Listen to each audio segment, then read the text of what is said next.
Meet Jordan, a bright but cautious young adult who grew up beneath a protective shield, carefully built by a parent who loved too much. From childhood through every milestone, Jordan's path was cleared of obstacles, ensuring no harm ever came their way. But everything changed one fateful day when life demanded more than protection. It demanded resilience.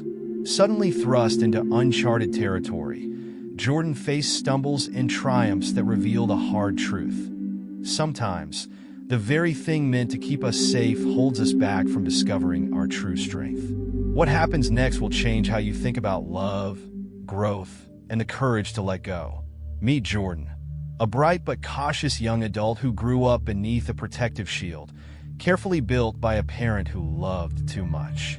From childhood through every milestone, Jordan's path was cleared of obstacles, ensuring no harm ever came their way. But everything changed one fateful day when life demanded more than protection. It demanded resilience. Suddenly thrust into uncharted territory, Jordan faced stumbles and triumphs that revealed a hard truth. Sometimes, the very thing meant to keep us safe holds us back from discovering our true strength. The story begins with Rachel, a woman whose love for her child knew no bounds. After losing her partner early in Jordan's life, she poured every ounce of herself into raising her son, or daughter, with unwavering devotion. To Rachel, protecting Jordan wasn't just an act of love. It was her purpose, her reason for waking up each morning. She believed that if she could shield Jordan from pain, disappointment, and failure, she would give them the best chance at happiness. From the outside, it seemed like Rachel had succeeded. Jordan excelled in school, earned accolades, and appeared to be on track for success. Trophies lined the shelves of their home, certificates hung proudly on the walls, and neighbors often praised Rachel for raising such a perfect child. But perfection came at a cost, one neither of them fully understood until now. Flashbacks reveal how Rachel meticulously shaped Jordan's world. When Jordan struggled with math homework in 3rd grade, Rachel stayed up late solving problems so Jordan wouldn't feel frustrated. In high school, when a teacher gave Jordan a B on a project they worked tirelessly on, Rachel marched into the classroom to demand an explanation and got the grade changed to an A. Even as Jordan entered adulthood, Rachel continued to intervene, calling landlords to negotiate rent, proofreading emails before big job interviews, and stepping in whenever things got tough. But what Rachel saw as acts of love began to chip away at Jordan's confidence. Without realizing it, she had created a fragile foundation where independence couldn't take root. And now, at 25 years old, Jordan found themselves adrift, unable to navigate even the simplest challenges without leaning on Rachel. The turning point came unexpectedly. It started with another bad day at work. Jordan had been struggling to adapt to a new role, feeling overwhelmed by deadlines and critical feedback from their boss. One afternoon, after receiving yet another round of corrections on a report, Jordan snapped.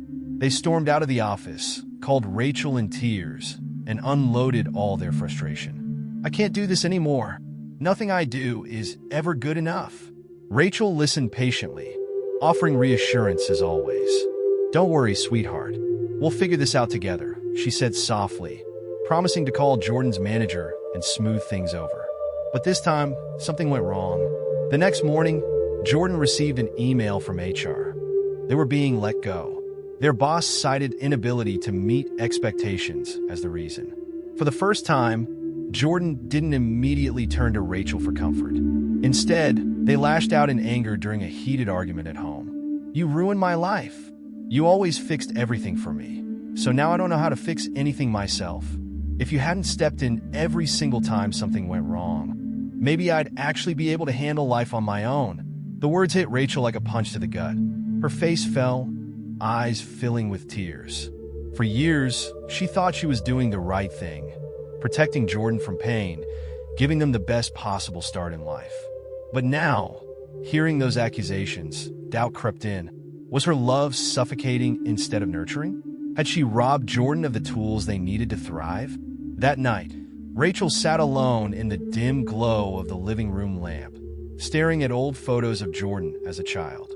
Each picture told a story of joy, laughter, and achievement, but also of control.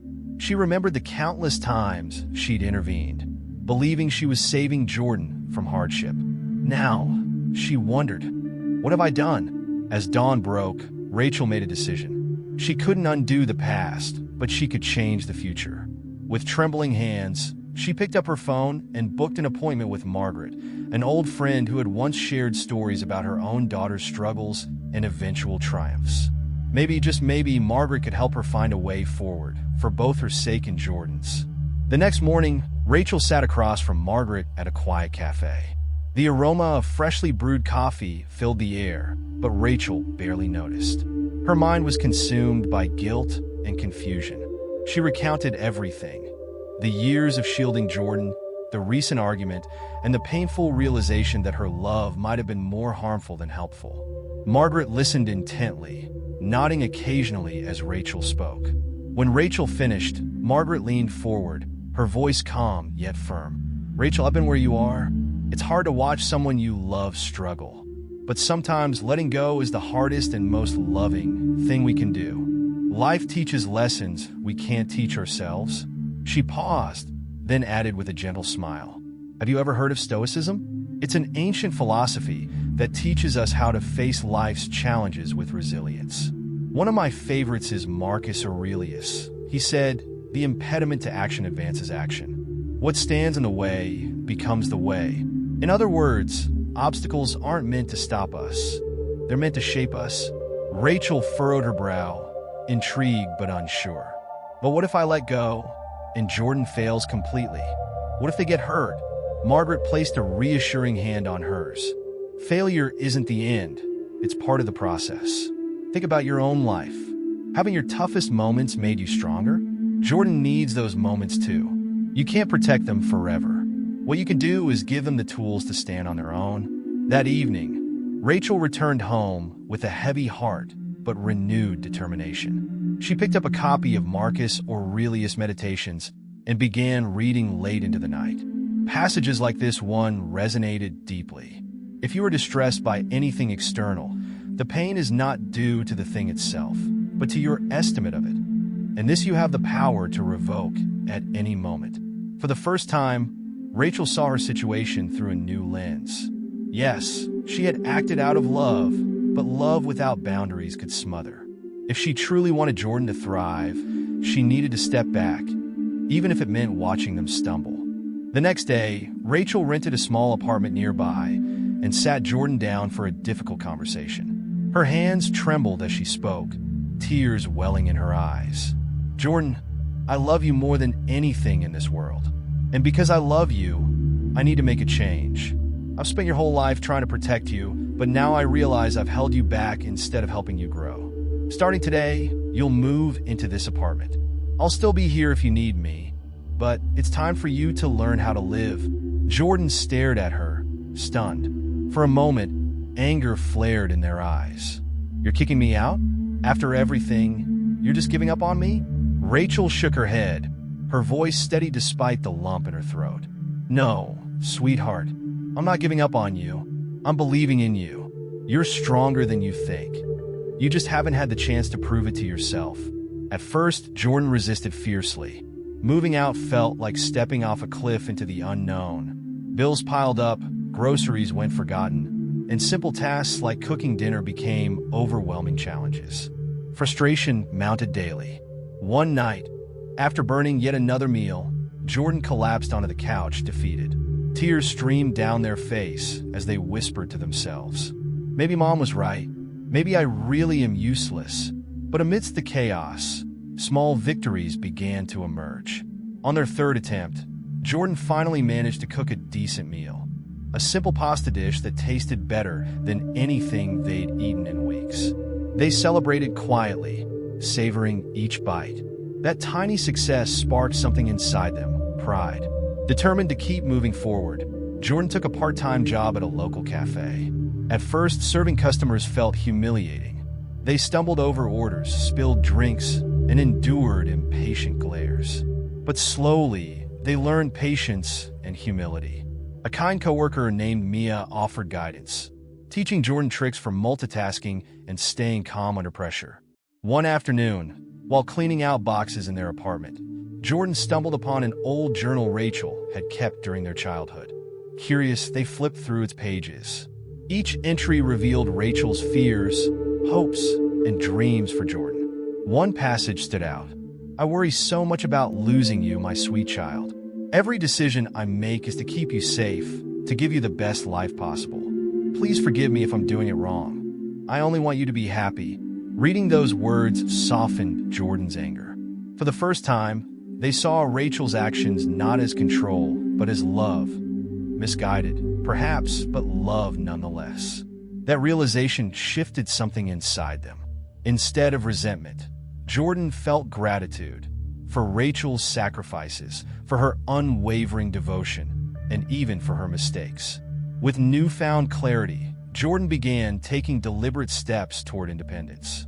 They joined a local community group focused on personal development, where they met others navigating similar struggles. Through shared stories and encouragement, Jordan discovered the power of vulnerability and connection. They started practicing gratitude each night, jotting down 3 things they were thankful for no matter how small.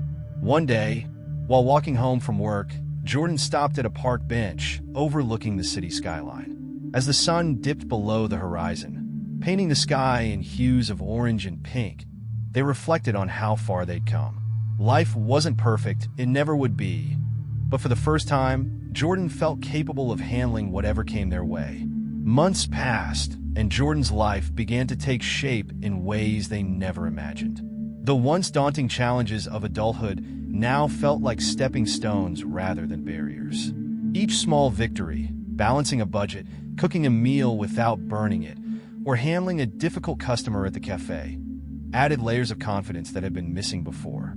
One crisp autumn evening, Jordan decided it was time. They wanted to thank Rachel, not for protecting them, but for finally letting go. It wasn't just about gratitude. It was about closure, reconciliation, and showing Rachel the person they had become. Jordan spent hours preparing dinner in their tiny apartment kitchen. It wasn't fancy, a simple roast chicken with mashed potatoes and steamed vegetables, but it was made entirely on their own. For the first time, they didn't call Rachel for advice or panic when something went slightly wrong. Instead, they embraced the imperfections, knowing that effort mattered more than perfection. When Rachel arrived, she hesitated at the doorway, unsure what to expect. But as she stepped inside, the warm aroma of home-cooked food greeted her. Jordan stood there, smiling nervously, holding out a glass of water. "Hey, Mom, thanks for coming." Rachel's eyes softened as she took in the scene. The neatly set table, the flickering candlelight, and most importantly, the look of quiet determination in Jordan's eyes. She sat down, still cautious, but hopeful. As they ate together, Jordan broke the silence. "Mom, I want to say thank you. Not for all the times you fixed things for me, but for letting me fail this time. At first, I hated you for it. I thought you were giving up on me. But now I see it differently. You weren't pushing me away. You were setting me free." Tears welled up in Rachel's eyes as she listened. Jordan continued, their voice steady with newfound conviction. "I used to think I needed you to survive, but now I know I need you to thrive, to be my mom, not my safety net. And honestly, I'm glad you let me fall, because failing taught me how to succeed." Rachel reached across the table, taking Jordan's hand in hers. Her voice trembled as she spoke. "I was so scared of losing you that I almost lost who you really are. Watching you grow these past few months has been the hardest and proudest thing I've ever done. I love you, Jordan, more than anything." They shared a long hug, both crying and laughing through their tears. For the first time in years, there was no tension between them, only understanding, forgiveness, and love. A week later, Jordan walked confidently through the bustling city streets, heading to meet Mia and some friends from the community group.